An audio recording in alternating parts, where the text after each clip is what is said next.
The morning sun bathed St. Michael's Church in golden light as its tall, stained-glass windows sparkled like jewels. The air carried the mingling scents of burning candles, fresh flowers, and the warm aroma of bread from the feast that awaited the congregation after the service. It was a special Sunday, a day of faith, joy, and unity, a day when the entire community gathered to celebrate together.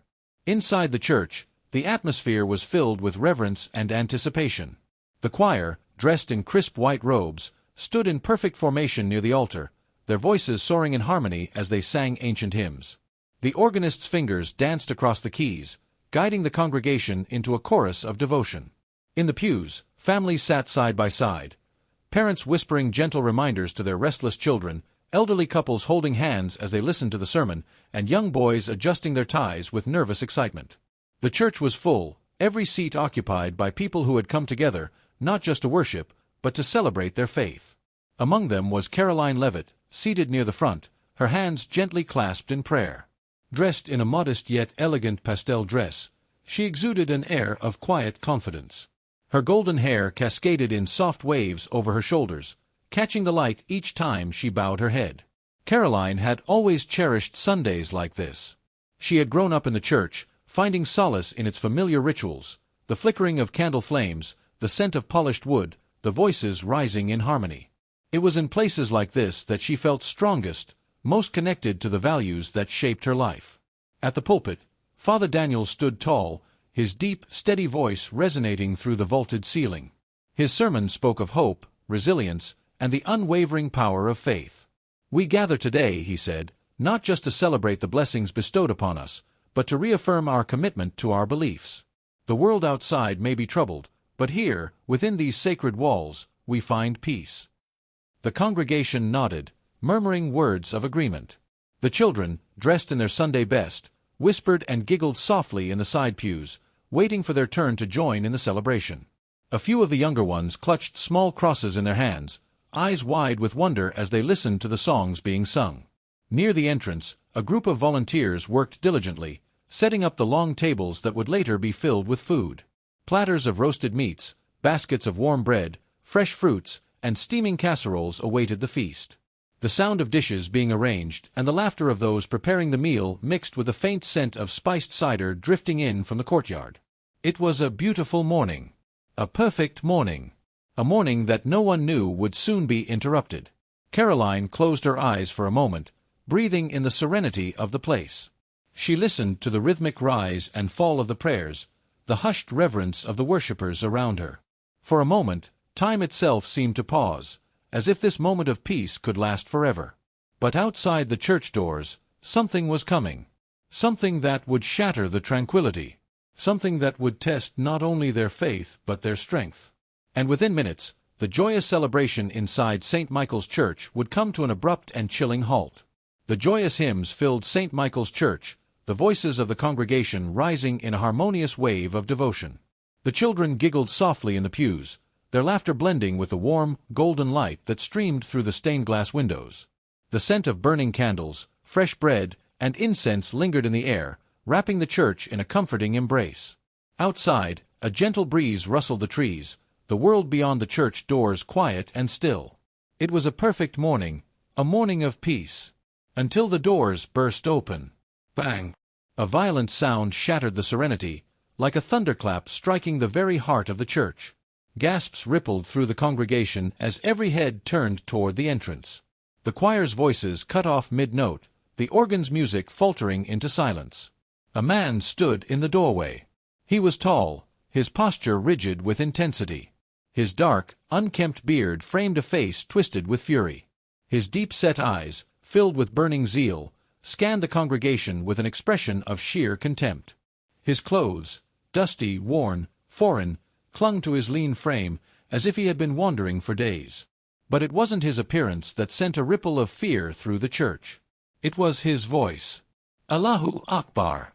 The words boomed through the sacred space, echoing off the vaulted ceiling like the crash of a mighty wave. Mothers clutched their children.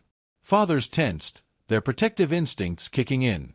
The elderly whispered hushed prayers under their breath, their fingers tightening around their rosaries. The man took a step forward, his boots thudding against the stone floor. "You are all infidels," he bellowed, his voice dripping with disdain. "Your God is false. Your prayers are worthless. There is only one truth, and you have turned your backs on it." The silence that followed was thick, suffocating. No one dared to speak. At the pulpit, Father Daniels took a measured step forward, his hands raised in a peaceful gesture. "My son," he said, his voice calm despite the tension crackling in the air. "This is the house of God. We—" "Silence!" the man shouted, his dark eyes flashing with anger. He thrust a finger toward the priest.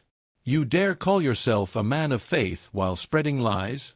The priest hesitated, his lips pressing into a thin line. A murmur spread through the congregation, whispers of fear, confusion, disbelief. The man's gaze swept across the room, his expression darkening at the sight of the crosses, the hymn books, the figures of saints carved into the walls. "This place," he spat, "is an offense to God.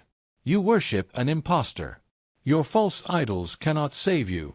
Tension thickened in the air, pressing against the walls of the church like an oncoming storm. "You must renounce Christianity," the man declared, his voice rising again, "or face the punishment that awaits all who reject the truth of Islam." A woman in the front pew clutched her child, pulling him close. A young man clenched his fists, his knuckles turning white. Some of the older men shifted in their seats, eyes darting toward one another, silently debating what to do. But no one moved. No one spoke. No one challenged him. Not yet. The man took another step forward, his boots echoing ominously. He spread his arms wide, as if addressing an unworthy audience. "Your time is running out," he said. "You must choose now." For a moment, the only sound was the faint flickering of the candle flames. Then, a voice rang out, firm, steady, unyielding. "You are mistaken." The man's head snapped toward the voice. From the pews, Caroline Leavitt stepped forward. The church gasped. Her expression was calm, but her eyes burned with conviction. The man narrowed his gaze, his fingers twitching at his sides. She had his attention now, and the storm brewing within the church was far from over. The tension in St. Michael's Church was suffocating. Caroline Leavitt stood tall, her hands steady at her sides, her gaze locked onto the man in the doorway. Her voice, though calm, had sliced through the silence like a blade. "You are mistaken." A ripple of shock passed through the congregation. The man's eyes darkened, his mouth twisting into a sneer. "You dare challenge me, woman?" he spat, his voice laced with contempt. Caroline did not flinch. "Yes," she said firmly, "because what you are saying is wrong." A murmur ran through the church. People clutched their rosaries, their hands tightening on the backs of pews. Some stared in horror, others in awe. But Caroline's expression never wavered. The man took a step forward, his boots thudding against the stone floor. "You are all deceived," he growled, his voice sharp with rage. "You worship a false god, you follow a corrupt faith. I am here to bring you the truth." Caroline raised a single brow. "And this is how you bring it. By storming into our church, by shouting at people who have done nothing to you." The man's jaw clenched. "It is my duty to warn you. You have been led astray, and I am here to show you the way to salvation." Caroline stepped forward, her heels clicking softly against the polished floor. "No," she said, her voice steady. "You're not here to guide us. You're here to threaten us." The man's breathing quickened, his hands twitching at his sides. "I speak the truth," he roared. "And you are nothing but a woman. You have no right to stand before me and speak like an equal." A hushed gasp spread through the church. Caroline's lips curled into the faintest smirk. "Oh," she said coolly. "And yet, here I am, standing before you, speaking directly to you. If I have no right, then why do you keep answering me?" The man's face twitched. He had expected fear. He had expected submission. But Caroline was giving him neither. Instead, she stood tall, challenging him in front of the entire congregation. The silence stretched. Then the man sneered. "You are arrogant." Caroline tilted her head. "I think you're just not used to being questioned." A few of the men in the pews shifted, exchanging glances. A quiet murmur of agreement rippled through the congregation. The man noticed. His rage deepened. "You mock me," he spat. "You think your words mean something?" Caroline's expression remained calm. "If they didn't," she said, "you wouldn't still be standing here." The man bristled. And then, with slow, deliberate words, he hissed, "You are a woman. You have no right to lead. You have no right to argue. And you certainly have no right to vote." The words hung in the air like a curse. A sharp, angry murmur swept through the church. The men shifted in their seats. The women lifted their chins. Caroline smiled. Not in amusement. Not in arrogance. But in certainty. "Is that what you believe?" she asked, her voice steady. The man glared at her. "It is the truth."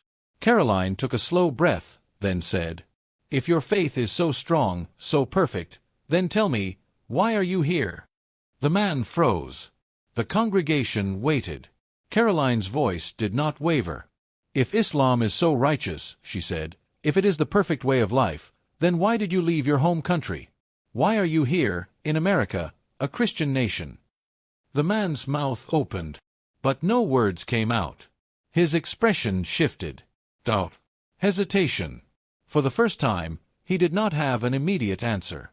Caroline did not blink. "You tell us we are wrong," she said, "that our faith is weak. And yet, you are here. Not in the place you came from. Here." The man's fingers twitched. His eyes darted across the crowd. He saw the way the people watched him now. Not with fear. Not with submission. But with doubt.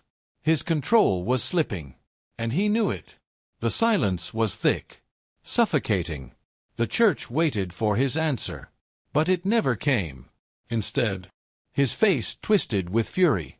His chest rose and fell with ragged breaths.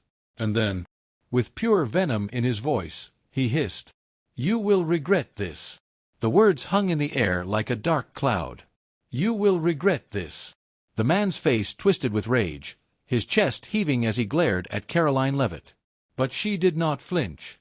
She did not lower her gaze. She simply stood there, calm and unwavering. The congregation watched. Not with fear. Not with submission. But with defiance. For the first time since he had stormed into St. Michael's Church, the man realized he had lost control. And it infuriated him. Caroline took a step closer, her voice firm. "We are not afraid of you," she said. "You walked in here expecting to intimidate us, to make us bend to your will. But instead, you're the one who has no answer." The man's jaw tightened. "You are weak," he spat. "You hide behind false faith, false beliefs. You do not understand the strength of Islam." Caroline raised an eyebrow. "And yet, here you are. In our church. In our country. Shouting at people who have done nothing to you." The man's fingers curled into fists. Caroline's eyes did not waver. "You call us weak," she said. "But a strong man does not need to storm into another's home to prove his strength. A strong faith does not need to threaten others to be true." A low murmur spread through the church. The congregation nodded, their fear melting away. The man felt it. The shift. The power slipping from his grasp. He had come expecting submission. Instead, he was being questioned, mocked, challenged. And worst of all, he had no answer. His breathing grew ragged. His eyes darted around the church, searching for something, anything, that would give him back control. But there was nothing left to say. Caroline tilted her head slightly, studying him. "You can leave now," she said. "Or you can stay and listen. But you will not make demands here." A few of the men in the pews stood up. Tall, strong, silent. Not moving toward him, but blocking the exit. The message was clear. He would leave on their terms, not his. The man's lips curled in fury. "You think this is over?" he growled. Caroline remained calm. "I think you know it is." For a long moment, the church was silent. Then, with a final glare, the man turned sharply on his heel and stormed toward the door. The men stepped aside, allowing him to pass, but only because they chose to. The heavy church doors slammed shut behind him. And then, A long silence. The congregation remained frozen, as if waiting to see if the storm would return. But it was over. Then a single clap. Then another. And another. Soon, the entire church erupted into applause. People embraced one another, relief washing over them like a wave. The children cheered, their laughter ringing through the air. The choir, after a brief pause, began to sing again, but this time their voices were stronger. Father Daniels approached Caroline, his face filled with admiration. "Caroline," he said, his voice thick with emotion, "you have the courage of a lion." Caroline exhaled slowly, the tension finally leaving her shoulders. She turned toward the congregation, offering them a warm, reassuring smile. "Shall we continue our celebration?" she asked. A resounding yes filled the church. The hymns began again, voices of faith and resilience rising louder than ever. But outside, beyond the heavy doors of the church, the man lingered. His eyes burned with hatred. His hands tightened into fists. And as he disappeared into the streets, his parting words echoed in his mind. "They will regret this." But inside St. Michael's Church, the people sang louder. They prayed harder. And their faith, tested and challenged, stood stronger than ever before.